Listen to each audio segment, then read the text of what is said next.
Uh, um, oh, it's Baller Friday! Let's go! It's Baller Friday. We're out here. We in beautiful Austin, Texas, and we're on 6th Street, and we just bought all the ladies, all the drink. No, baby, I'll get with you in a second. I'm talking to the fellas. It's Baller Friday. Buy the next girl you see a drink. Ladies, don't be stingy. Buy him a drink too. I'm here with, of course, Zelmay. How you doing? I'm blessed, highly favored, looking cute, looking clean, looking sexy. Hope you don't get epilepsy. I am that fly. I am that guy. Turn that goddamn light off. Also, I'm here with, we got a very, very, very special guest. I mean, I'm pretty sure that he knows Dana White personally. I'm sure that he has Don King's email address in his MySpace. I mean, I'm just saying. I got my boy Championship Rounds in the house. Make sure that y'all, just go ahead and introduce yourself. Yo, championship rounds, Team Niner Gang Bang Bang. Hey, if anybody's getting beat up, holler at your boy. I'm covering it. Let's go. Appreciate you for coming on the show, my brother. He had me on his show last week. We were talking about the DeMar Hamlin situation.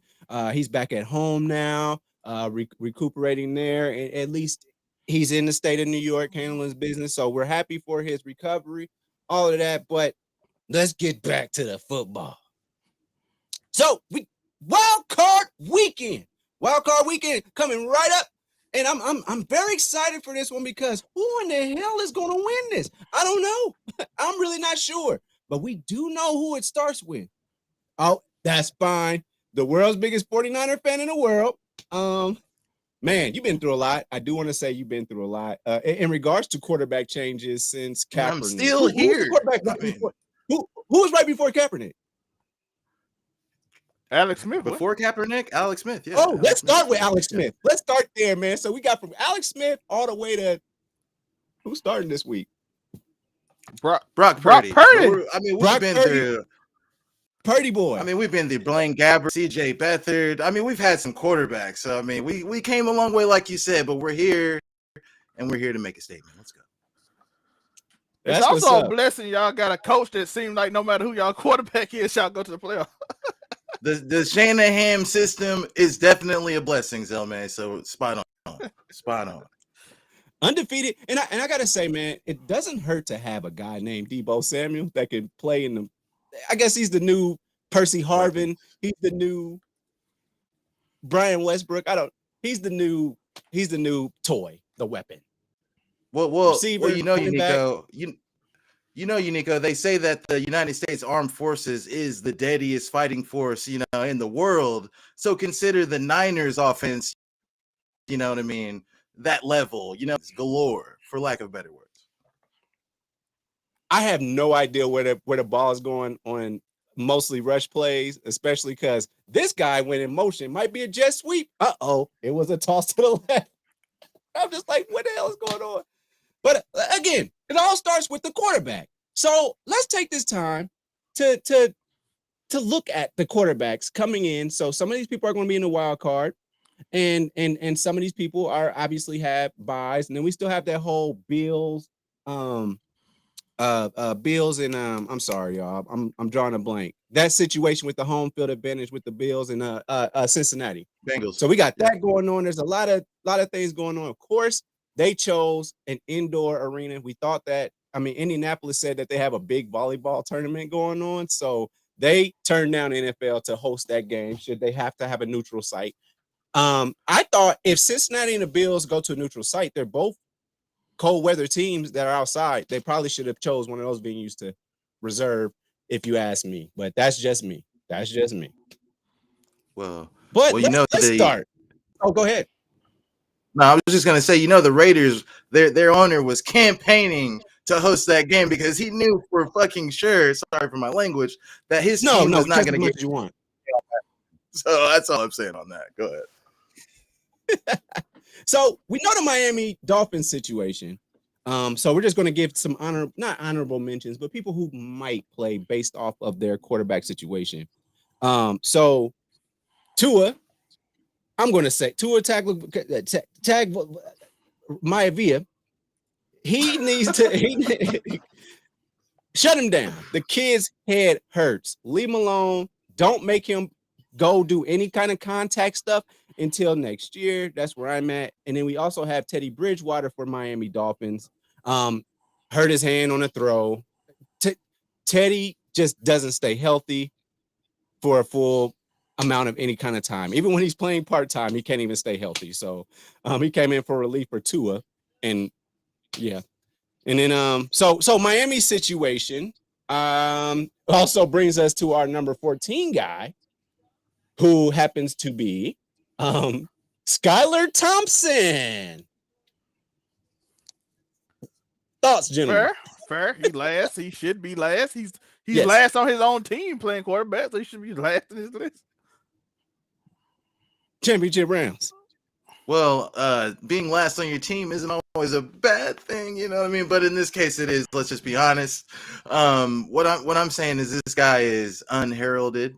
You know, he doesn't have a lot of experience, and we're talking about the pressures of the playoffs.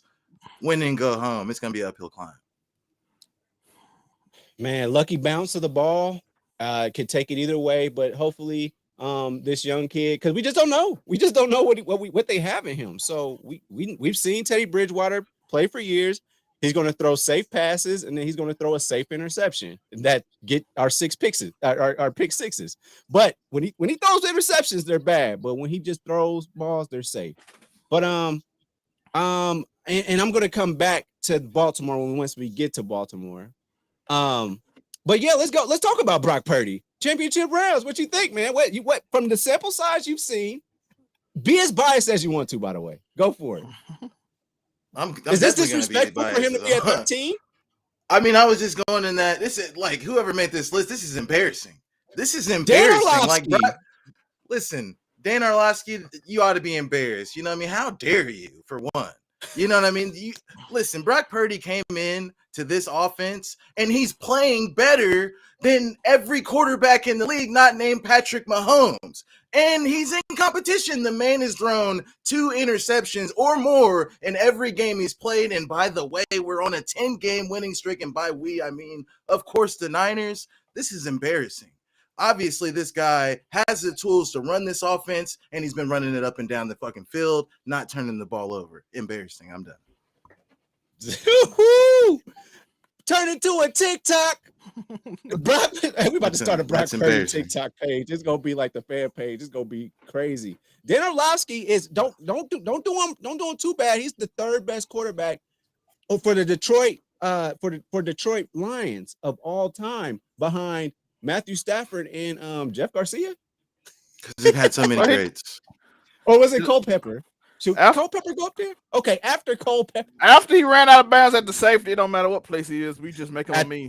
At this point, yes. The man ran out of bounds straight up. He got the ball. He ran out of bounds in the end zone and lost the game. He was still scrambling out of bounds. Like he had to get a playoff. Hey, tell me why Jimmy G did the same thing, though. They made fun of Jimmy G for doing that. Yeah. At least they won there. At least they won that game. Zelmay, thoughts on Brock Purdy?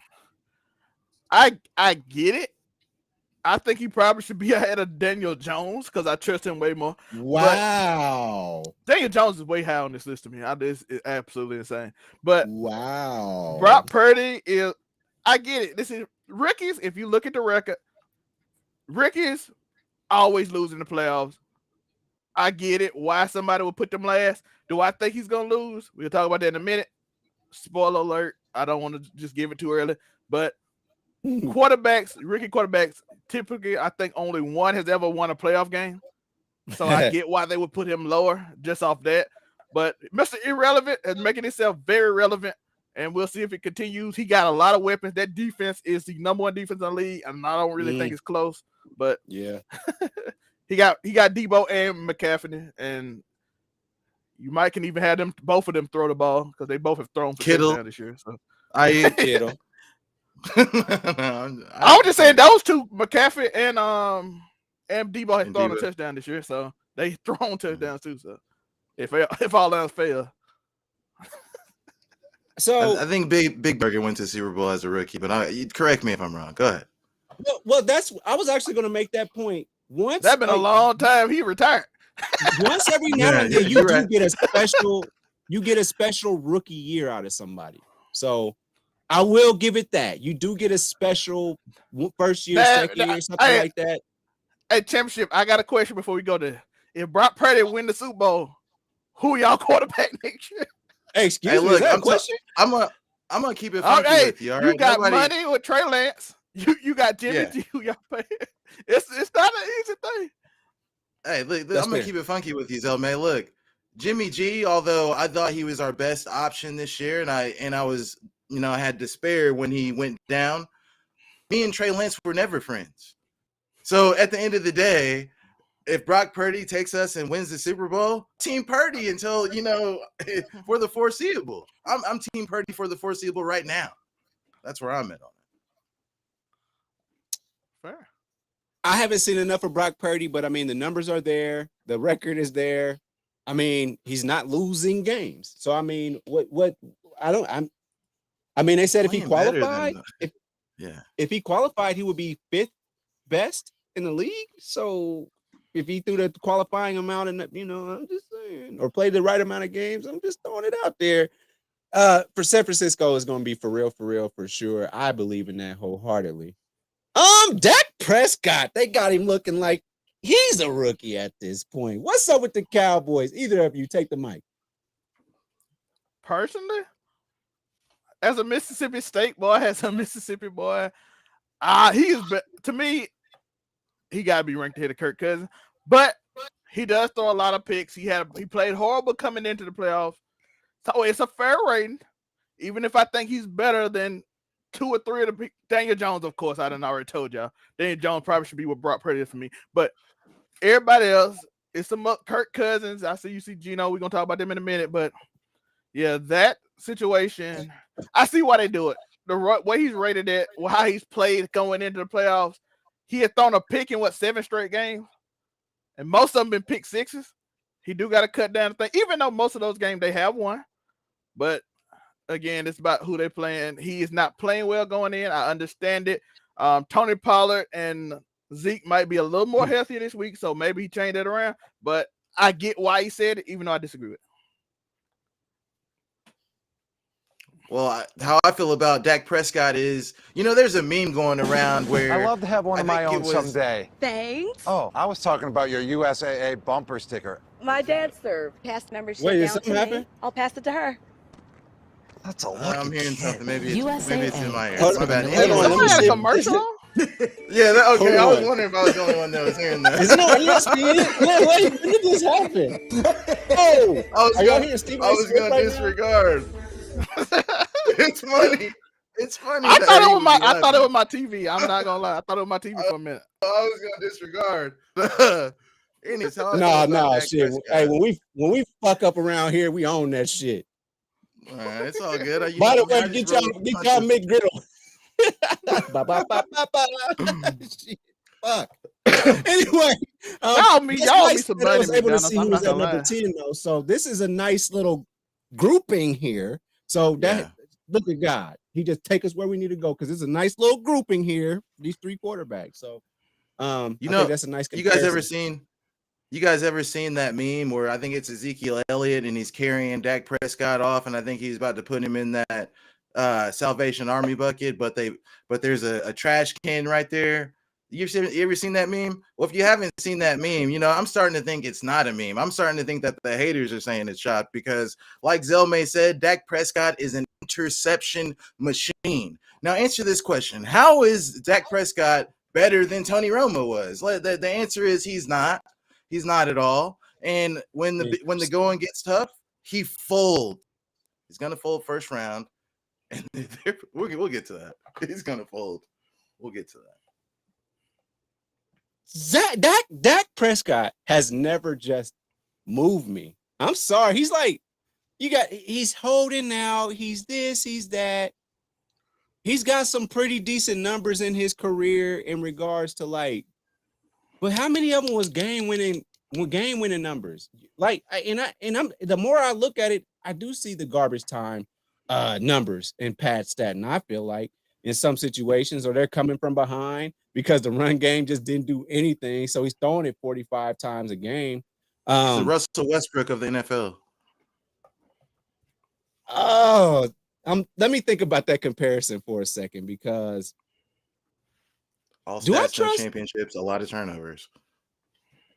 Do I trust? Yeah, if you say it like that, that's actually fair. Oh, okay. I think that's what I needed to hear. So that's fair. That's fair. So I mean, that's Dak for you. I don't believe in these Cowboys at all. That last week was terrible, and they also, to kind of piggyback off of some of the other talking heads that do the morning shift with they old ass. We the youngsters coming up in the media realm. So I'm gonna tell y'all this: late night, 6:00, 6:30 p.m. Pacific time. This is what we saying, man. That was if you come in and say we had a great walkthrough, no, cuz don't come on nowhere talking about you had a great walkthrough on your way to the playoffs where don't nobody believe in you, and we all damn near think y'all really ass, except for y'all defense. But then y'all defense let y'all down. But y'all supposed to have Micah Parsons and that boy over there that's the corner that take too many chances. Got him. So yeah, I don't believe in the Cowboys. They might be. He did lock up Justin Jefferson. We're not gonna pretend like he didn't. So let's move there. Does Kirk Cousins, is it right? Is it rightful to put Kirk Cousins above Dak? I don't think so. 49.8% QBR, as y'all see, 23rd in the league. If the game is big, the lights on, he the only person playing. Name a worse quarterback than Kirk Cousins.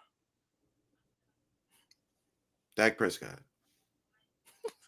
I mean, he don't turn the ball over more. I got a question. When they played, what would it score? Prime time. Offhand, I can't recall. 41-3.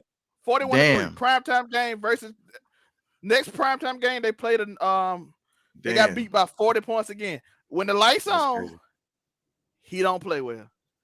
That's why I put Dak ahead of him, because I have seen Dak play decent when the lights on. I have never seen Kirk Cousins play decent when the lights on. That's the one difference between both. Zelman, who do you think's got a better supporting cast? Justin Jefferson might be one of the best receivers in the league right now. They did trade his tight end. They did add a tight end that's supposed to be a Pro Bowler. They do have Dalvin Cook, but he's injury prone. Yeah. And Dalvin Cook is supposed to be a Pro Bowler, but let's get cockamamie. I would definitely wear that shirt. Let's get cockamamie. I'm just, who do you pick? Justin Jefferson or CeeDee Lamb? I'm picking Justin Jefferson. Who do you pick tight end wise? I'm picking Kirk Cousins tight end. Running back wise, Dalvin Cook. If he's healthy, I'll pick Dalvin Cook, but he ain't never healthy, but that's a different thing. His flash and the bang, Dalvin Cook, like he'll have those games where he gets 20 rushes for 76 yards. He'll do that. But then he'll have that random game where he has 18 carries for 150 yards. It's because two of them actually went. You know what I'm saying? Giving us those old Saquon vibes. But Kirk Cousins, I mean, I don't trust CeeDee Lamb yet. That Jefferson boy, I trust him. Now, he got to get some get back in this playoffs, because no wide receiver, take it from me, wants to be you don't want to get dominated in the whole world see, or even just your local city see that you get dominated, or just the local area, the Midwest. You don't want that. I think Jefferson is going to come back and he's just going to tell Kirk, man, throw that bitch up, please, because I did not have a good outing last time.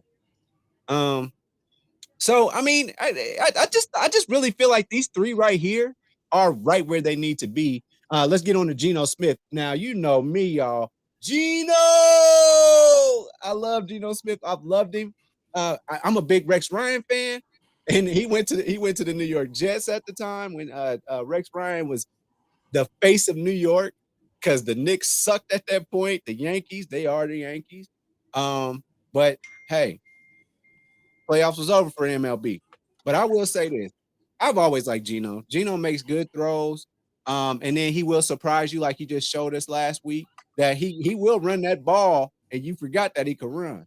But Geno Smith is a serviceable quarterback, and that's why he's been in the league as long as he's been. If y'all don't know, Geno Smith is so old that he was an impact player on NCAA football. So just keep that in mind when you're looking at Geno. Don't forget, Geno Smith was an impact player.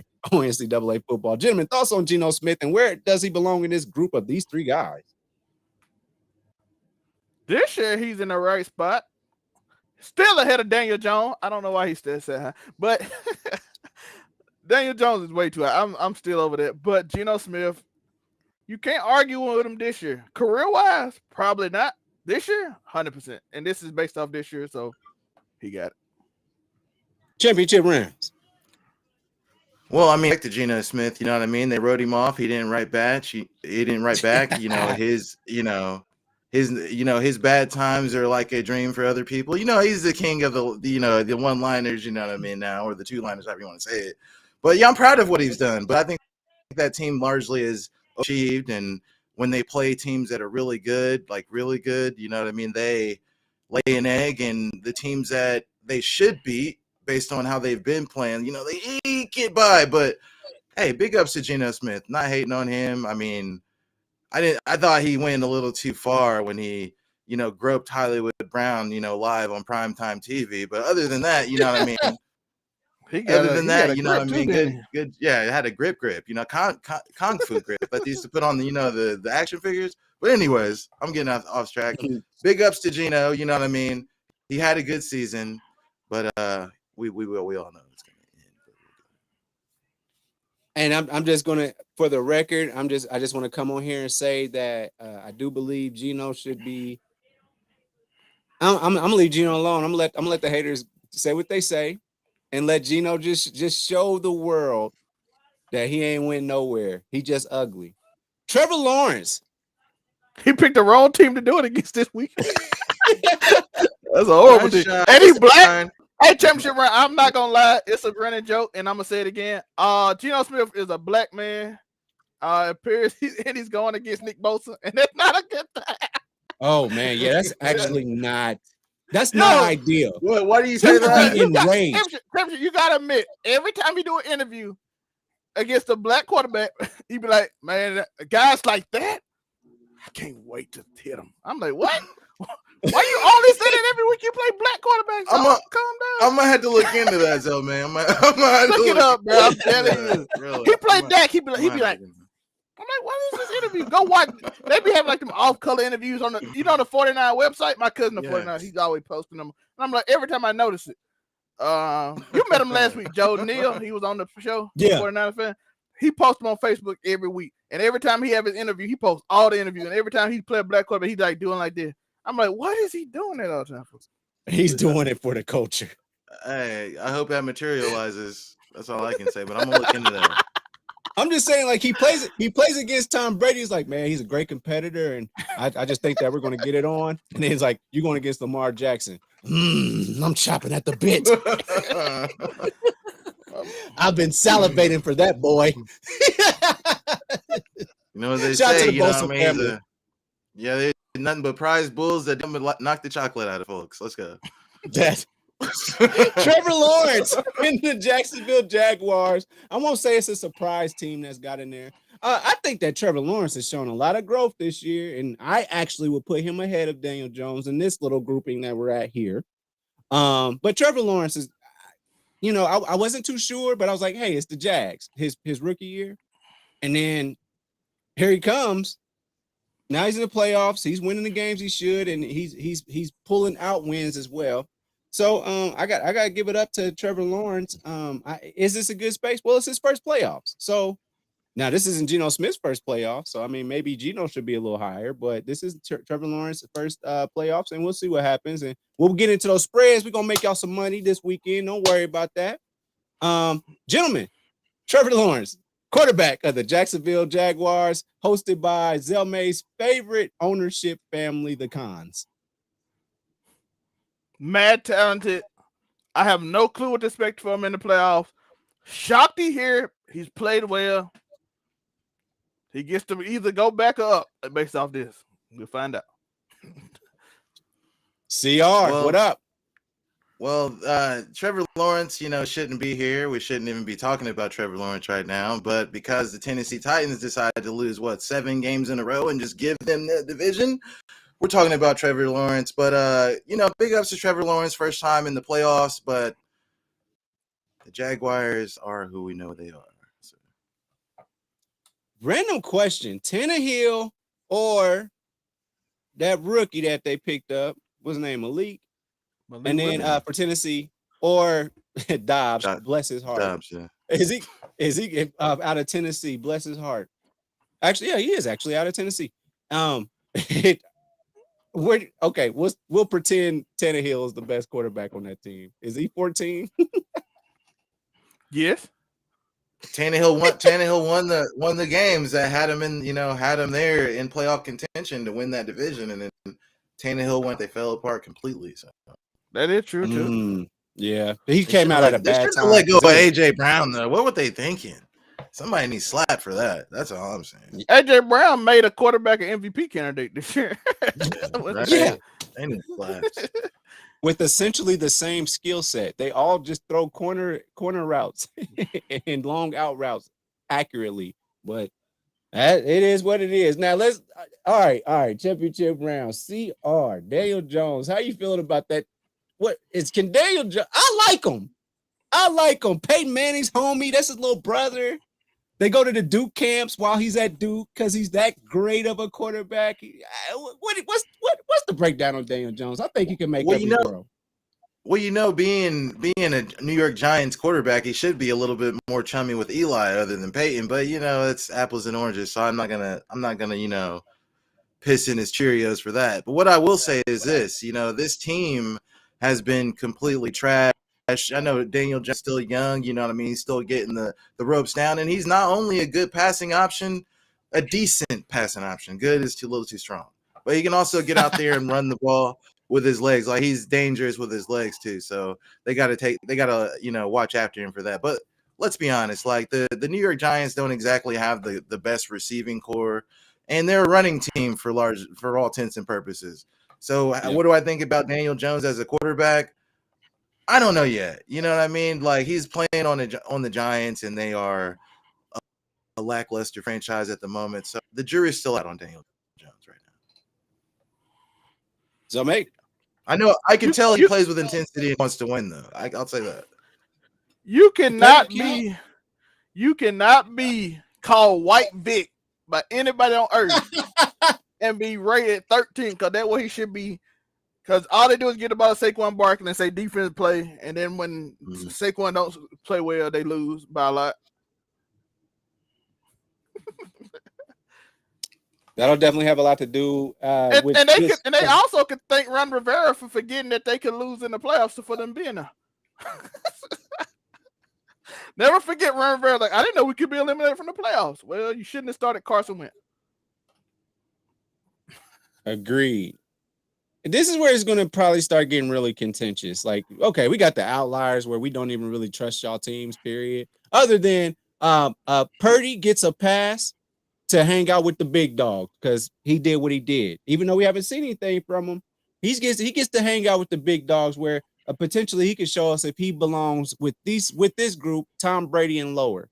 So Tom Brady, fuck it. What's up? What's up with Tom Brady? We already know Lamar Jackson is out. I'll go back when we get back to them, but let's start with Tom Brady at number 7. Is this a knock to the GOAT? Was this just a bad year? What is this right where the GOAT should be?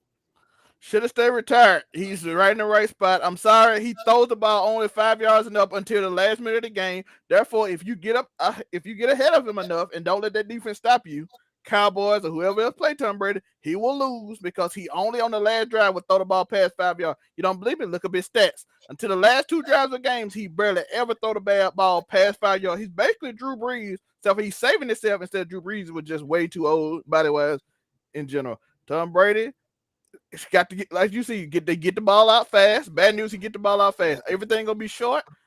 Trayvon Diggs, he might can get him if he can do a pump fake and actually throw the ball earlier, but will that wear him out by the end of the game? Because that man had almost a 500 record and he came back for this. And if he get beat in the first round, you waste the whole year. You could have been with your wife and kids on Christmas. Well, he couldn't have been with him, but anyways. Anyways, do you think Tom Brady picks his kids up in the Walmart parking lot from Giselle? They have to go to a public place to swap the kids. Yeah, a public spot. That would be embarrassing. Anyway, Publix is in Florida. So Minivan involved too, man, and somebody's drinking Mad Mountain Dew out of a 44-ounce big gulp, man. We just doing it redneck transfer to kids style. 6.7 QBR under pressure, dog. That's all I'm saying. Michael Parsons, you do your job, you got a chance to win. So Dak might throw a pick six, so you gotta make up. You gotta get you a pick six bet. Hey, Zelman, you ought to be ashamed of yourself for how you talk about the GOAT. But listen, you're absolutely right. The Buccaneers have been struggling to move the ball and score any points this season. They've been largely lifeless on offense, which is really weird considering they have the exact same weapons. Godwin, Evans, Fournette in the backfield. But anyways, my hope is it Fournette? No, I'm thinking somebody else. Anyways, no, Fournette is on the Buccaneers. Is he okay? He's hurt. He's been off and on the bench. Right. I mean, you don't got Antonio Brown. You don't have Gronkowski, but I mean, the rest of the cast is there. You know what I mean? You can say how valuable they were going forward. But you know what I mean? I've had the privilege of seeing a lot of good memes lately. I seen Nicolas Cage in a Tom Brady uniform and said after 8-8, the Buccaneers make the playoffs, and it had Nicolas Cage in that Tom Brady uniform, and it was like, I think I might steal the Super Bowl. This is the GOAT. Anything can happen here. You know what I mean? So be on the lookout. You know what I mean? They did beat the Cowboys in the first game of the season this year and last year. So I mean, I'm just saying. My thing with Tom Brady is you don't count him out unless he's playing against the Saints, and even then he's been getting some get back ever since he's been with the Buccaneers. Now that might be because the absence of Jameis Winston, who he's not getting a real opportunity, but that's he's not on this list, so I'm not going to talk about Jameis. But Tom Brady, I just can't count him out, and I like this. This is a comfortable spot for him to where you want to be like, man, I can't believe Tom Brady let me down. You know what I'm saying? Like I'm not expecting you to do the most, I'm just not expecting a lot out of Tom Brady.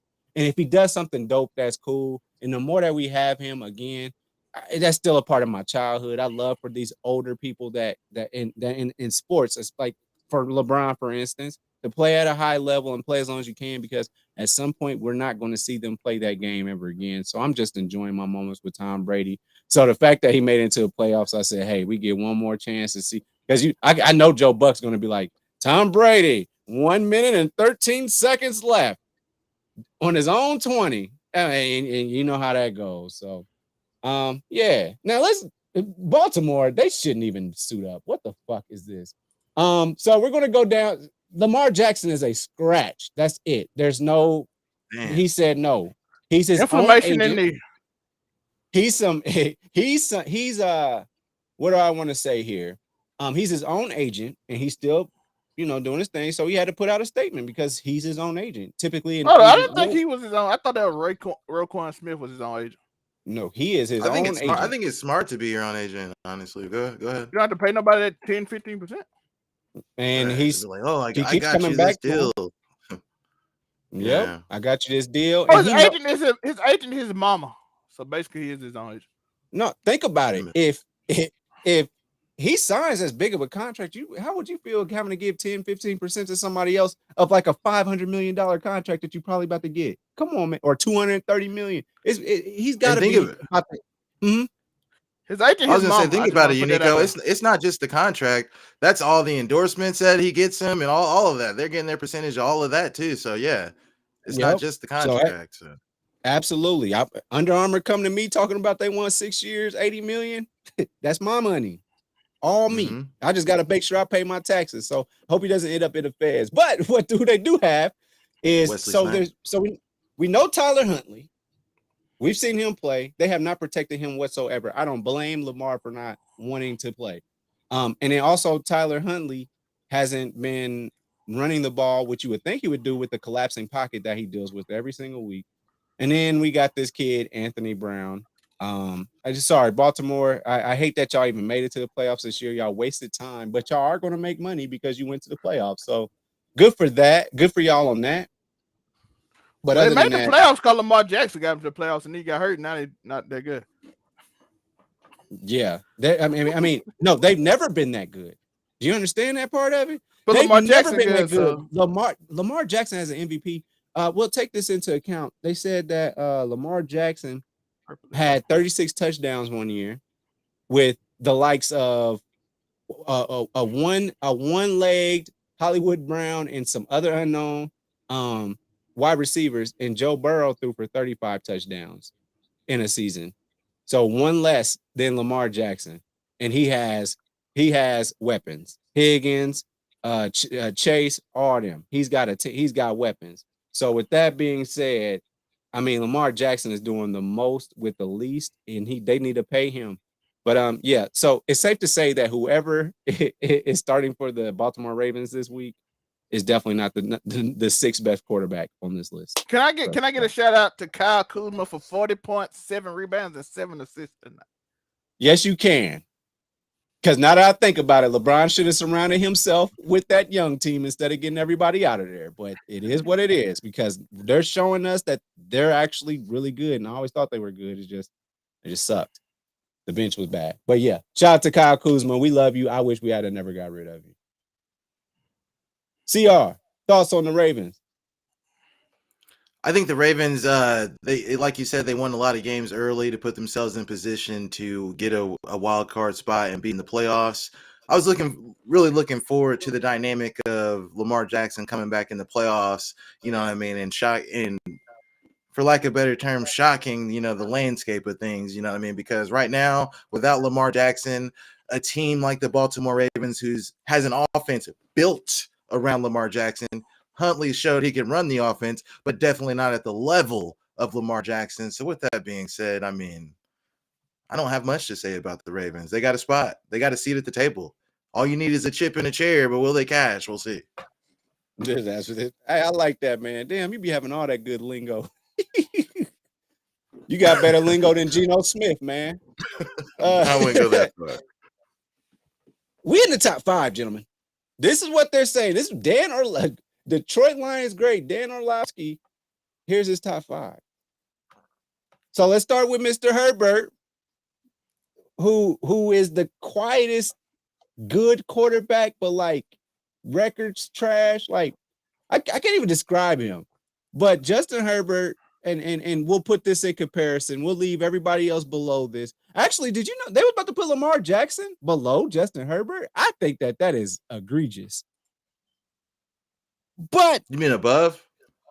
I mean, yeah, well, they put Justin Herbert above Lamar Jackson, and Jalen Hurts for the sake of argument.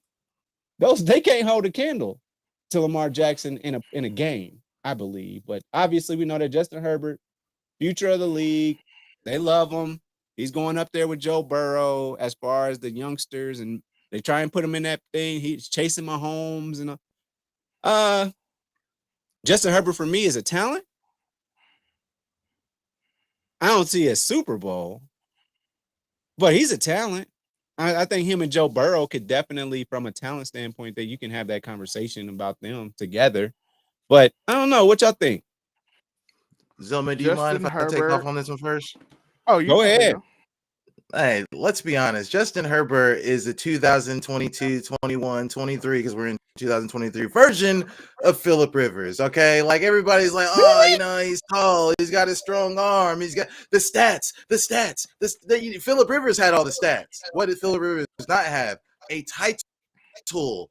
The Chargers. The Raiders got the Chargers number. And what were the Chargers thinking last week, keeping their starters in? They lost Mike Williams. Like, who knows if he's going to play? All I'm saying is that, yes, the numbers are great. The numbers, the culture, the organization, the numbers are great, but the numbers are always great at the quarterback position for the Chargers. Are they winners? They haven't been since they haven't. The Chiefs went. The Chiefs are the kings of that division, and I don't want to repeat myself, but yes, the Raiders have their number. So if the Raiders have the Chargers number, how good is Justin Herbert really? Really? That's valid. Zelma. I like Justin Herbert, but I agree with championship rounds in a way, because they always find a talented quarterback, and then the owner be like, I'm not spending any money to help him at all. If y'all don't remember Phillip Rivers, that's who championship we're talking about. My favorite player growing up was LaDainian Thompson. I saw him break the record at TCU when I first got into football in 1998 because I was a Miami Hurricanes fan and TCU was over there too. And that purple jersey, 320 yards, I think. He had that record for a long time in college football. I don't know if he still got. No, I don't think he has it no more. But he had that record for almost 20 years. And I'm watching them, and they get a great player. And every time they get a great player, the owner won't pay them, even if they have cap. From Sean Merriman, if y'all remember, Sean Merriman got traded. Antonio Cromartie went to the Jets and had an amazing season. They had cap room, so I'm rooting for this team. And they had cap room. Antonio Gates, they let him on one side, Cromartie on the other. That was nasty. Go ahead. Man, Madden greatest defense of all time. Mark Sanchez fumbling out people's butts since they still somehow fighting game. But the point is he said that the organization doesn't really get behind their quarterbacks, even though they always have these ultra talented quarterbacks. And they never get behind them, and they have stats, but at the end of the day, you don't have the teams to help you win. And so he's always going to be this group. You see the group. All these people on this list that you've seen is 26 and 25. Herbert is slightly behind them. He always going to have to play them. How many of these people that he's actually he's just as talented as all of them, but the rest of them, Kansas City they got whooped in the Super Bowl. They fired everybody on the offensive line, got a new one. Am I wrong, Chip Shammer? You're not wrong. You're not wrong at all. Cincinnati did the same thing. Fired everybody. Overall. Oh, y'all get him sacked. Everybody get sacked. Fired everybody. Justin Herbert gets sacked a lot. He had a back injury that kept him not looking good for a little bit. They not getting nobody new. Nope, we not spending money. Yeah. He gonna always be stuck here, even if he's just as talented, just because they let him be like, we are not going over the cap. We are not paying. They'll pay him. They'll pay him. But when it's contract time for the supporting cast, the Mike Williams, the Keenan Allens, the Austin Eckler's, like, I don't know. Go ahead. I'll tell you this much. Y'all not in San Diego no more. Y'all not down there in high desert. Y'all in Los Angeles now. Y'all got to spend some bread, man. Get that man, because that'll be the next thing. Get him some help. That'll be the next thing that they start talking about. That'll be the narrative going into next year, probably for this team. Probably some offensive line stuff, things like that. They might start thinking about weapons, even though they got a pretty decent running back stable, but it's not like household name running back. But I think the only household name for the Chargers is Justin Herbert at this point, it seems. They could use some help on defense. Vincent Jackson. Yeah. So that being said, it's a good place from a top 5 talent of throwing the ball. I can do that, but I don't think people are that sold on Jalen Hurts though. So where do we stand with Jalen Hurts as the number 4 quarterback remaining? I mean, we do know he does have the weapons, and they got a pretty good defense. Mr. Slay is nothing to poo-poo at all. So, gentlemen, Jalen Hurts, I'm going to start with Zell May for this one because he is the consummate Philadelphia fan, 76ers all the way through, Eagles all day long. Brotherly love. What you think? Is your quarterback the number 4 or the 4th one, or should he be up higher in the list? A guy who consistently counted out, and he shows up in big moments continuously. When Tua got hurt in the championship game, guess who showed up in the championship game for Alabama and played? Even though he ain't played all year. Jalen Hurts. Yeah. The guy is a monster. He's probably one of the strongest people on the team.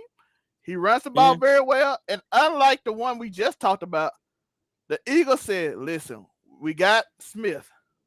But when Smith got hurt, we didn't have no depth. Let's go put the bag to A.J. Brown. And he went and got it. So we got running back with Sanders. We got everything we need. Let's get behind the kid. The kid has got heart, and he is not as talented as the other in the top 5. I will tell you that. He is not arm talented as good as them. There's no doubt about that.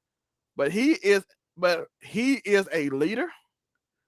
He was and you heard like the defense coordinator at Alabama told us when he was down here, Jalen Hurts, when we asked him about the playoffs, he like Jalen Hurts, even when he was the bench, he was the leader of the team. He's a leader. He's a talented dude. He got weapons. I know if you ask me on talent, he'll probably go down to 6th. But can you deny his season before? Can you deny his season?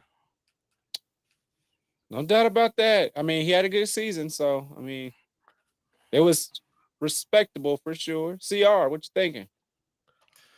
What I think is, Zelman, you're absolutely right. You know what I mean? Who went down? Who stepped in and led the team to victory? You know what I mean? It was Jalen Hurts. You know what I mean? Jalen Hurts got benched for Tua. Let's not forget that. And where was Jalen Hurts? Where was Jalen Hurts' offense before Nick Sirianni? Where was it? They were barely moving the ball, barely scoring points, and they won games because their defense was good. So I'm not saying that Brock Purdy is the runner, the scrambler that Jalen Hurts is. But how is Jalen Hurts better than Brock Purdy? How? Jalen Hurts is running that system very, very, very well. And to the point where you could bet on that game and pick 4 anytime touchdowns, and you don't know if it's coming from Gainwell, Sanders, Brown, or Jalen Hurts himself, because they are dynamic. That offense is very dynamic. I give the credit to Nick Sirianni, but all respect to Jalen Hurts, whom got benched for Tua. Championship round said you gotta have that dog. Can you shout out to Nick Sirianni, that dog? That's all he say every time. That dog. So you got that dog in you, Joe? Roof. Yo, I love him when he speaks. He just always say dog over and over again. He's intense, man. I like Nick Sirianni. Yeah.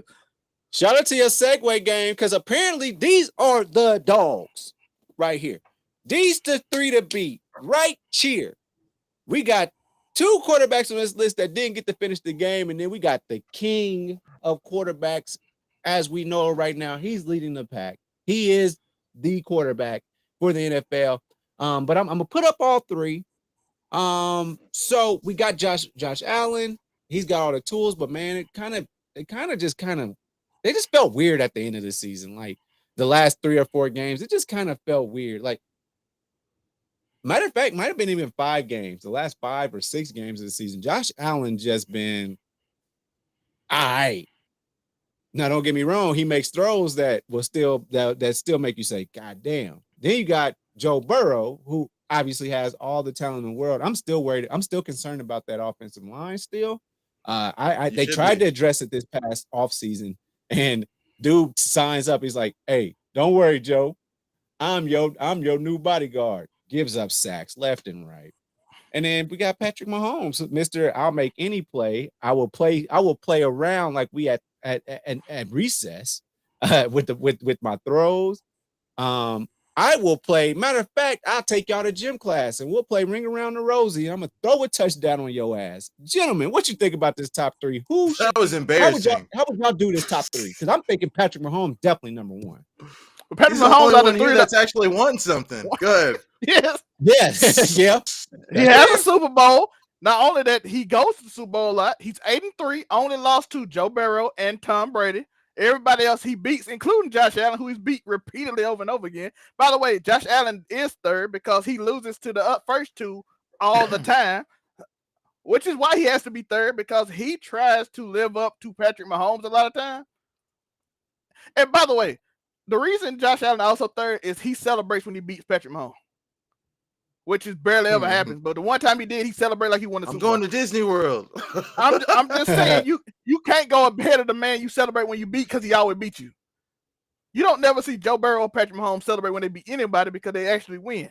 Joe Burrow is quite younger than the other 2. His rookie year, he got injured, so he didn't get a chance to make the playoffs or get in.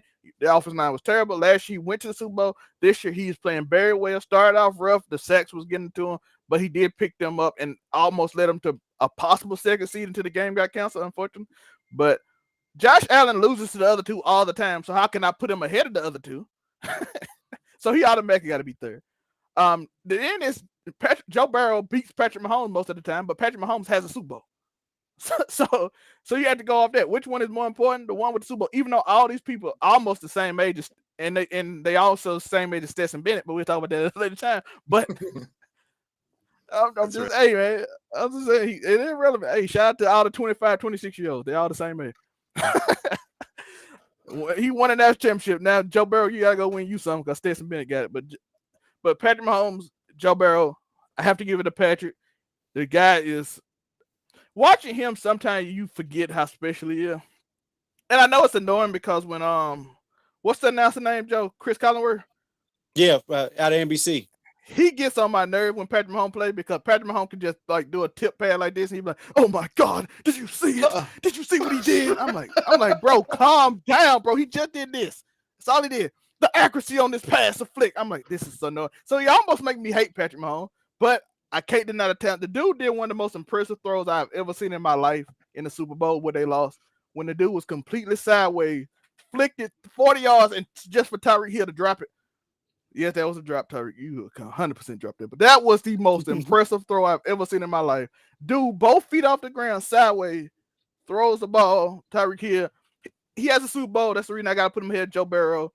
So he had Super Bowl. He had to go ahead of Joe Burrow. Josh Allen loses to both of them all the time. He can't be ahead of the people he always loses to. That's how I'm going to look at this not as an honorary member, but a full-fledged member of the 49ers organization because that's exactly what I am. So what I'm going to say is I'm going to look at all teams from that lens. And I'll start at the bottom. Josh Allen, who, as you guys all said, both said, I would put him at 3. He's right where he needs to be as far as this is concerned. If he plays against the 49ers, I don't see him finishing the game because we're going to get after him. Anyways, Joe Burrow, yeah, we've been in the trenches of the jungle. You know, we tamed the beast, left victoriously, not worried about him as much. Patrick Mahomes, yeah, we got a score to settle. We have a score to settle. You know what I mean? People forget that the Niners, last time we went to the Super Bowl, we played against Patrick Mahomes. In a game I feel like we should have won, but we did not. So, yeah, we got a bone to pick, and I just hope that he's there at the end because Patrick Mahomes definitely should be number 1 on this list because he's a perennial MVP candidate. And the Chiefs with him at the helm are perennial Super Bowl contenders. So why would he not be number 1 on this list? I mean, AFC Championship every year he done started. And he's won that division like 7 years in a row, like ever since he started. I think maybe his rookie year, Manning won if he was still there, and then it's been the Mahomes show since then. I think the worst part about this list is that of who we're missing based off of who we were thinking about at the beginning of the season. I was thinking Stafford. Russell Wilson would be on this list. I was thinking Derek Carr was going to be on this list. And obviously, so we did get Herbert and Mahomes in, but I mean, at least Russ. And he cooked, and he's never been in that kitchen before. And so now we eating Danger Witch. And question for Joe and we see what Geno Smith does with the Seahawks, and we've seen what Russell did without Pete Carroll. Is the correlation?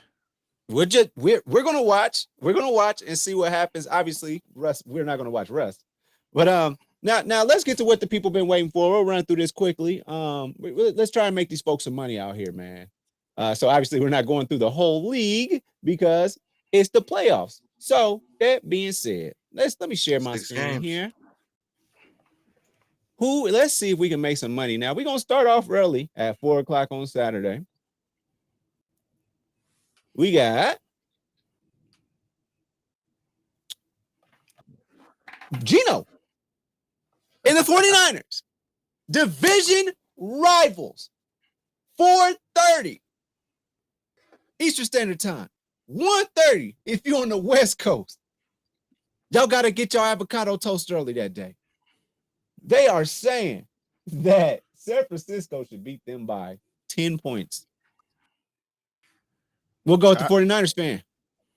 Is that a little too much of a gift? Or do you think that Seattle can cover?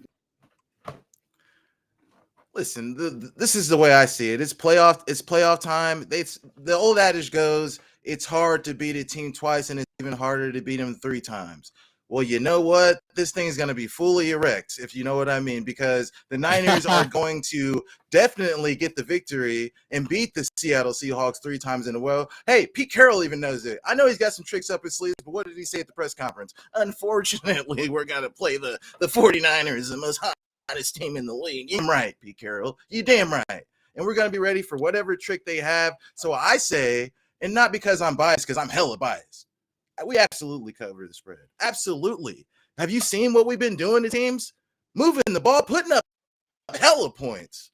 So you're definitely going to continue to do that against a team we destroyed twice already this year.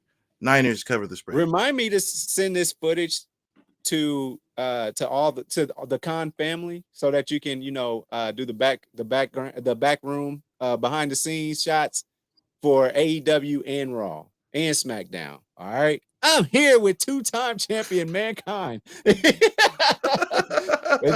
I'm with you on that. Zelmay, what you thinking, man? Shout out to my black quarterbacks, but Nick Bosa putting his KKK mask on and finna hunt his boy. KKK beats out Black Lives Matter. I'm just saying that boy in dribble. That boy KKK is more established than Black Lives Matter. That offensive line ain't that good, dog. And I'm saying you gonna put that mask on, full cape, running around, scaring the fly. Need to be worried about Greenlaw. Greenlaw is a savage. Go ahead. He is, but that defense is great. And Seattle, unfortunately, is just a good team. San Francisco is a great team. They gonna win by 10. I'm here for the money. I'm taking Seattle to beat that spread. I'm taking Seattle to. I see you down that KKK, man. What? I see San Francisco winning for sure, and it might even come down to Seattle like making some kind of garbage time field goal, 4 minutes left, something like that, and trying to get the ball back from the Niners. But I think 10 points might be a little too much. So I think FanDuel 3 sacks. FanDuel 3 sacks for is over under for Nick Bosa. 3 sacks. I'm telling you, 3 sacks. Damn, that's interesting. Full KKK match coming up. We got 2 kids coming up. I say Brock Purdy doesn't even play the whole game, but go ahead. Man, this is not high school. It's like, man, go ahead and put JV in there. Hey, I just watched a national championship game in which they didn't play in the fourth quarter and they still scored 20 more points and won by 50. Zelmay, tell me if you think this is truth or cap. Listen, Georgia's 2s would have walked TC. They did. Their number 2s would have, man. The fourth quarter, they would have did the same thing TCU that their number 1s did to them. Yeah, go ahead. Agreed. TCU ain't had no business going in that game. They could have got somebody hurt. We got the kids up here. The kids are in town. Big Ten should did that business. Jim Harbaugh, Skip Bayless, best coach in it. Man, I don't think he'll ever coach in the NFL because he's not that good of a coach in college. Good. The kids are playing against each other. Like hey, hold on. Pause. What? Say that again. Harbaugh doesn't coach in the NFL. Harbaugh took the Niners to the Super Bowl. Stop it. Nah, I ain't gonna say Niners to the Super Bowl. So how could he not coach in the NFL? X and O's, he's great, but all the other stuff, Kirby Smart and Nick Saban beats him and everything else. None of them have been to the Super Bowl. I'm just going to leave that one. I'm just going to leave that one and just go about my business. Trevor Lawrence versus Herbert. Vastly different in the rankings here for the quarterbacks. We're about to see who's the dog. And that dog says that you're supposed to win by 3 per Vegas. They're saying that Jacksonville will beat the Chargers by 3 points. I'm kind of inclined to believe that. I think Jacksonville might cover. I think they might win and cover. Jacksonville for the win, you say? Yeah, I'm just not sold on Herbert. I'm sold on Trevor Lawrence on the strength that he has that opportunity to run the ball and all that type of stuff, and maybe keep the game short and keep it close. But I mean, obviously, if Los Angeles takes off, then we already know how that goes. But Jacksonville Jaguars are your AFC South champions. We got to give them a shot. I would have picked them to win this easily by that, but losing Mike Williams in the last game for no reason was crazy. Man. Like, you just took away Herbert's main weapon just to say you did it. They do got Joey Bosa. Let's see. I'm gonna say Darren James make a play and they do cover him. Darren James, he gonna make a play at the end of the game. He gonna cover. I'm counting on you. They got some weapons. They got some weapons on defense, like you said, Joey Bosa, Khalil James. Like, they got some players on defense. Were you done, Zelmay? My bad. I didn't mean to cut you off. Oh yeah, I'm done. I said I'm going with the Chargers to cover. Look, yeah, probably about I like 3, but it better be. I like both teams to move the ball. I don't see any defense in this game. I really don't. I think the Jaguars defense has more capability to make big plays than the Chargers defense. But whose offense is better? I mean, that's splitting hairs with it. I like the Chargers receivers better. I like Keenan Allen and Mike Williams. I don't know if he's playing better than I like Zay Jones and company over in Williams Jacksonville. Not playing. He got a fractured back. I just want you so you didn't know. Stupid. I got the Jaguars to win the game. I got Jaguars money line to win the game. Yes, they're playing at home. The Chargers are coming on the road. They don't have one of their best weapons at receiver. Austin Eckler is always feuding with the front office because they're not trying to pay him. I mean, he's got to show something. I mean, I don't know. He finds his way into the end zone. It's gonna be a close game, but that's why I'm just going money line. Damn the spread. I got the Jaguars to win the game, the underdog. And it is a prime game. So just why is this 8:15 Saturday night? Why is this game? Why is the Chargers picked to win? Because J.C. Jackson is out, Mike Williams out. No, they got. Yeah, they do have. I'm sorry, I had my bad. The Chargers are slated to win. My apologies, I'm confused by that. Even though I'm gonna go with them because I think Herbert make a play, and then I think Darren James gonna make a play. But J.C. Jackson out, bro. That's like your Pro Bowl corner. Look at this wild ass spread here for the Miami versus Buffalo. Is this a 14-point game, y'all? This gonna be my surprise. I don't think Miami get beat by 14. I think it's a conference game. I think Miami gonna shock a lot of people. I think they're gonna hold the ball. They got weapons. The Bills always struggle with Tyreek Hill, even in this situation. And I think it's gonna be the Bills gonna win, but I don't think it'd be what is that? What did they say 13.5, 14-point game, 2 touchdowns. Bill probably win by 10. I think it'll definitely be closer than 2 touchdowns. What you got, CR? What I was gonna say is that although the Dolphins are trotting out a quarterback who has no real experience in this league, and definitely no playoff experience, he's playing one of the top tier teams in the league with the Bills, the Bills are obviously playing at home, so he's got to go on the road in that frigid weather. I don't know what the weather is going to be like, but then play on the road. He's going to have weapons at his disposal, but will he be able to get him the ball? Will he be able to do something with it? The 14 points, I don't feel comfortable with that. I just don't. I think it could be closer than that. I would do a custom spread if I'm doing one at all. To what Zelmay and you yourself, Uniqo, said, I'd be in the 7 to 10 range with that, but I definitely take the Bills to win in that range because just taking a money line, there's no value in them at minus 1,000 that there are on FanDuel. So I would leave them off if you're just going to take them. What I'm gonna say is it's gonna be 19 degrees, some snow, a little bit of snow, not a lot.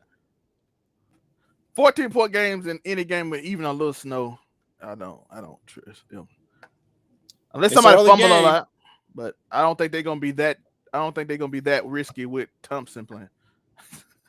It's an early game, so we'll see. But I definitely, if we're gonna keep this thing at 13.5, then I'm taking Miami to cover.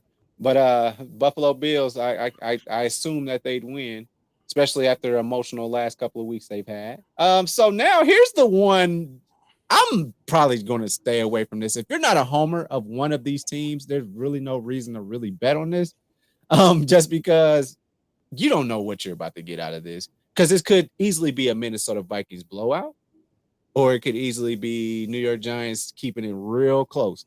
I'm not sure, but there's the opportunity for both of those things to happen. But they're saying somebody's got to win by 3, and that's supposed to be Minnesota. So they want them to win by more than 3 points. Which 3 points is always a tricky ass spread. 3, 3.5, 4.5. Those are tricky ass spreads. I usually stay away from those anyway. Gentlemen, thoughts? Danny Dimes versus Kirk Cousins at 4:30. If it had been at 1 o'clock, I'd give it to Kirk Cousins. But since it's 4:30, what you guys think? In the words of Gabrielle Union, if I pay the bills, I get to sleep with who I want. More celebrity news with Zelmay. How is that relevant, you might ask? How is that relevant to the New York Giants and Vikings game? Kirk Cousins in primetime doesn't pay the bills, so he can't sleep with whatever he wants. I'm picking the Giants in an upset. Why? Because the Minnesota Vikings have the worst defense in the league in terms of giving up yards wise. And Saquon Barkley and that group will probably get off a lot of points. And Kirk Cousins will probably throw picks because it's a game where all the attention in the world is on him. And if y'all know my logic in my life, and it has done me well, Kirk Cousins in primetime will lose. A quick aside, did y'all know that Patrick Peterson was on the Vikings? Yes, I did. Caught a pick.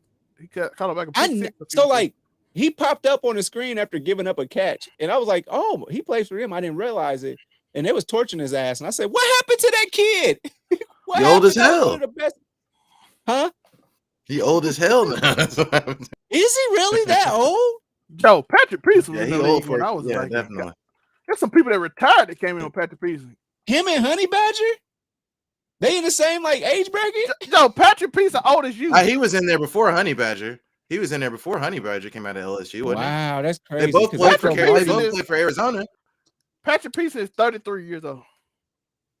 Patrick Peterson He'll be 33 this year. 33 this year, my bad. Did he play during Kurt Warner? No, he played during Carson exactly Palmer young. days. Wow, man. That's not Damn, I'm exactly getting old, young. bro. Damn. Go ahead, CR. Shit. Damn, I'm getting old. Fuck. Well, for this one, you know what I mean. Zelmay, Kirk Cousins doesn't show up in prime time, but I say he turns over a new leaf in this one. Like I said, Daniel Jones might be a serviceable quarterback, but he can't move the ball consistently with his arm. And as you put when we were talking about the quarterbacks, they live and die by Saquon Barkley because at the end of the day, they are a running team.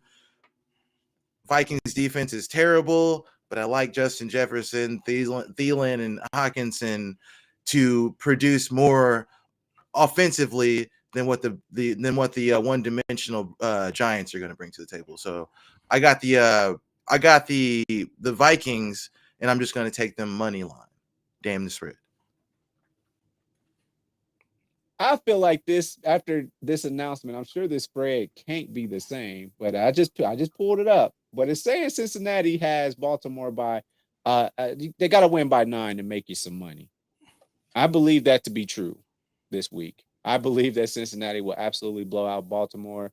I mean, Joe Burrow has to be high as shit throwing interceptions, and his line has to be letting him get sacked all night long for it to even be a 7-point game, honestly, if you ask me. I think Baltimore ain't got nothing coming. Baltimore as an organization has always made their money off of a good defense and a running game if they can get it going. But I don't see you lose Lamar Jackson. That's just something special that you just took away because he is essentially your team. So with that being said, Joe Burrow might be in the bleachers in the fourth quarter. Not the bench, the bleachers, smoking a cigar with his Ohio's. Gentlemen. If we have learned anything from Andrew Tate lately, it's that my God. It's that when you see a sucker, take it. And this is a sucker bill. Without Lamar Jackson, 8.5, we just saw him lose by 13 in a game that Cincinnati just basically just let the gas off of. What you think when it's a playoff game and they need to get that rest? They're going to try to blow them out so they can get that rest at the end of the game. I'm taking Cincinnati and Baltimore. Never quote Andrew Tate on this show ever again. I got a whole video that's coming out about him. It called him a scammer, so be on the lookout for that on the main channel. Shout out to y'all. While we're there, CR, go ahead. I got sense of covering this. I don't see the Baltimore Ravens keeping up with Tyler Boyd, T. Higgins, Jamar Chase. And no, let's not forget Mixon toting the rock out of the backfield. Joe Burrow's an elite quarterback. But I think they do what Zelmay says. They get it done early and rest later, you know. Cover the spread. Yeah, Cincinnati to cover 8.5, 9 points. And a new thing, because this whole 17 game season, we got a Monday night playoff game. That's obviously a money grabber right there. I don't think that's just not okay, because they're going to have to come back and play in another 5 or 6 days, whoever wins this. And that's fine, but I'm just saying NFL's greedy as hell. But we got the Dallas Cowboys. Oh my God, I think I need to stay away from this one. Do y'all see this spread? Dallas Cowboys favored to win by 2.5. You need a field goal to win some money. Tampa Bay just merely, in a nutshell, just needs to win the game, essentially. Tom Brady versus Dak Prescott. I just can't see Tom Brady riding off into the sunset knowing that Jerry Jones was the last person to beat him. Robert Kraft is going to roll over in his eventual grave if Tom Brady loses to Jerry Jones. What y'all think, gentlemen? 2.5 game to stay away from, or be a Tampa Bay fan and go from there? Because we know the Dallas Cowboy fans, we're going to kick Tom Brady's old ass. And then you got Tom Brady fans that are probably like, that's the GOAT, man. You think he about to go in the playoffs and not do shit? So you got two very fierce fan bases fighting over a field goal, essentially. What y'all think? In the words of the relationship guru himself, Derek Jackson, sometimes you think you are a relationship guru, but then you divorce your wife and find something younger. And that's what we're doing with Tom Brady. We are divorcing Tom Brady. We finding somebody younger. It is time to hang it up, old internet, man. Nigga. It's time. It's time to break up with that old girlfriend that we rode so long. We told her, listen, you've been good to me a long time, but baby, I need something younger. That Prescott ain't quite what we want. Sometimes you gotta settle for it. You've been listening to too much Andrew Tate. Again. Hey, I'm talking about Derek Jackson. When you talking about young, Andrew Tate says I like them 18 and 19 because they're more impressionable. No, that's too young. They losing. We see you picking them to lose. I wanted to that 25. You know what I mean? Just for saying Andrew Tate again. Shout out to Joe, man. Look at that, man. That's my Andrew Tate. I mean this shit face. And that also means I just told on myself to the Slovenian government. Hell yeah, I'm a super villain. But so you got Cowboys. Who are these niggas?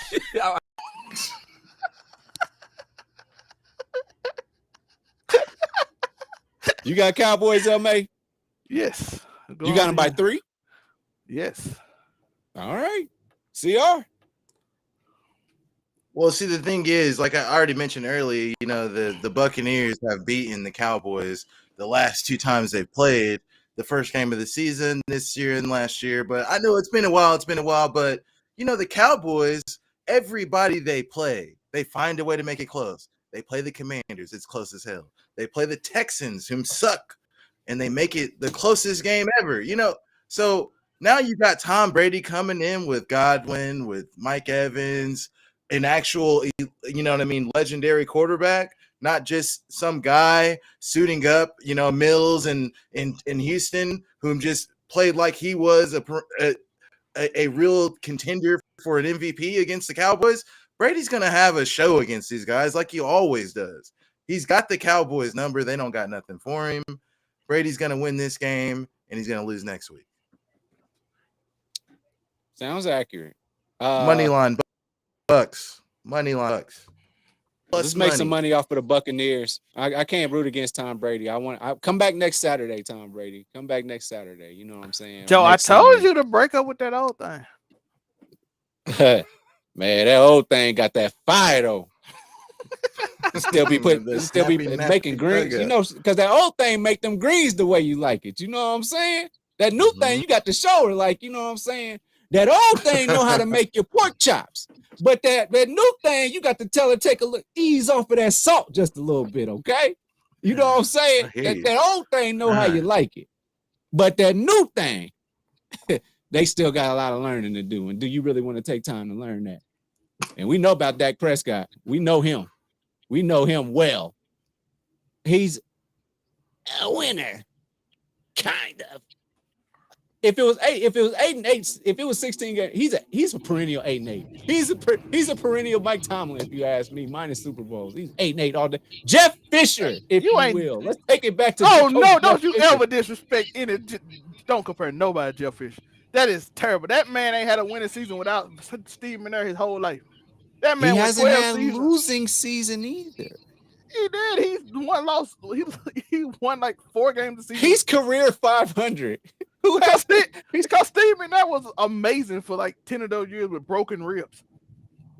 Take Steve McNair away, he's like 35% winning percent. R.I.P. Steve McNair. That man was a legend. If he didn't have Jeff Fisher, Steve McNair would be like an ultra Hall of Famer. But let's not forget that's revisionist history, and that did not happen. And so Steve McNair did play. Steve McNair was a Hall of Famer and won MVP with Jeff Fisher. Jeff Fisher ain't had a winning season without Steve McNair in his life. In no level, not even in college. I'm gonna call him tonight and ask him. I'm telling him what you said. I'm gonna call Jeff Fisher. That man got losing. He gonna appreciate that. Right now. What are you in the CFL right now? Losing? No, at some point you just stop caring about it. Like we just don't talk about Jeff Fisher anymore unless we're talking about people who have career 500 record. Eddie George, Keith Bullock, Steve McNair, MVP season.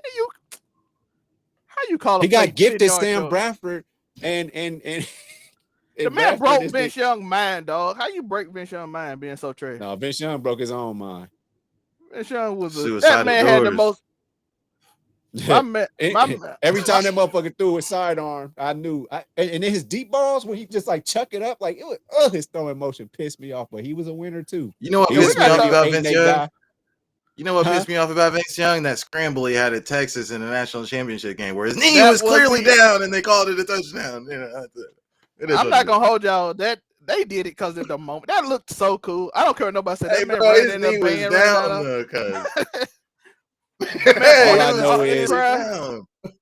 All I know is Pete Carroll jacked off a fourth quarter again by giving it to the wrong person.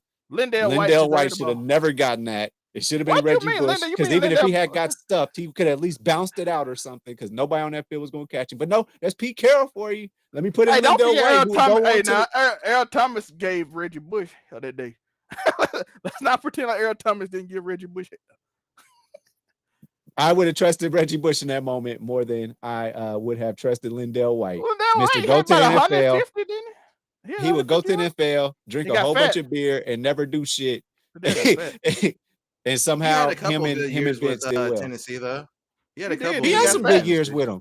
That was the highest rushing team, especially considering the quarterback was running too. But Lindell played well. He played. They had a good little punch. It was him and Chris Johnson back there too. They had a nice. That was a nice 1-2 punch. Take you right back to USC, won't it?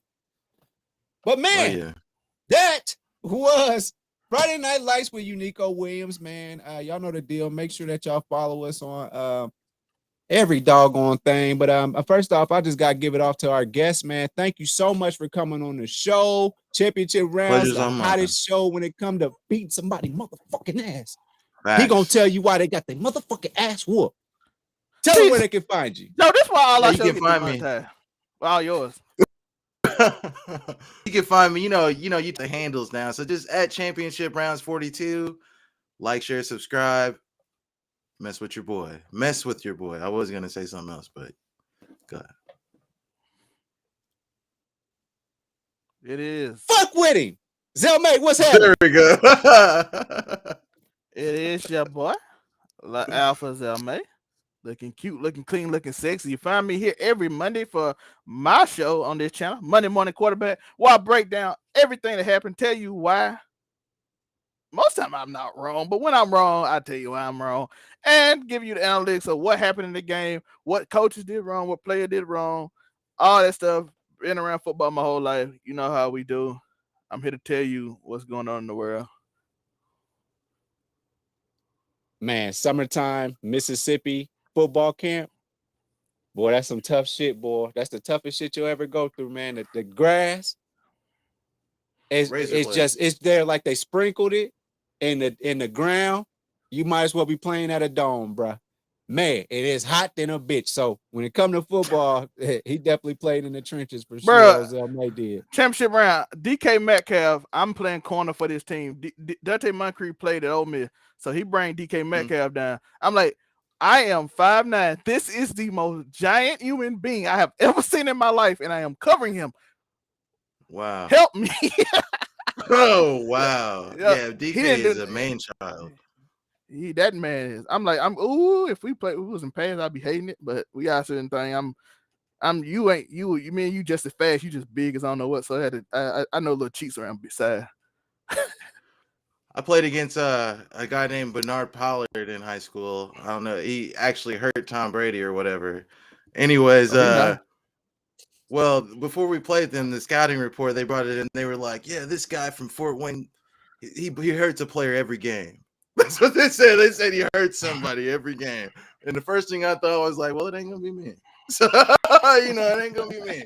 And it was not. And he definitely hurt somebody, but we're not going to get into that. Shout out to all the Fort Wayne private schools that get to recruit like they Nick Saban. Other boys from the Giants for that too. We had like all the football players from Mississippi State. They come to our little high school and just play because like I said, my cousin go there he from Brandon. He come down with a camp, so they all come play this little weird 7-on-7 the camp. They ain't supposed to be doing it.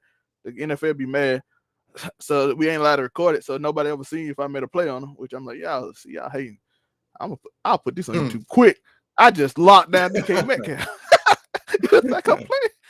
But they like you have to sign NDA because they be like, hey, bro. Yeah. They serious about that. Like you saw how they got Lamar Jackson got in trouble for playing basketball on that cement. Yeah, NFL players, receivers specifically, they receivers. So wow. They legs important. So quarterbacks can play and throw in camps because they don't move much. But receivers, they ain't supposed to be running much. And that's what the fuck we do. Damn, man, I fucked it up. They didn't click it right. And that's what the fuck we do. On Baller Friday! Hey, bartender, get these girls some more drinks. We are done. I hope y'all make some. Man, fuck you. I should not have put that damn picture here. Everybody's gonna kill my creation. I'm gonna do it. And to put the cherry on top, fuck. Baller Friday, baby. Let's go. We have a good, safe weekend, everybody. I hope we made y'all some money. There were some differences in opinion, but that's all we doing is giving opinions. But we hope it's something that y'all like. And we all want y'all to make some money. So do what you gotta do. But thank y'all for tuning in to another episode of Friday Night Lights with Uniqo Williams. It is it's not trademark, it's not copyright because it's featuring me. That being said, y'all have a safe weekend. I holla. Baller Friday! And then I accidentally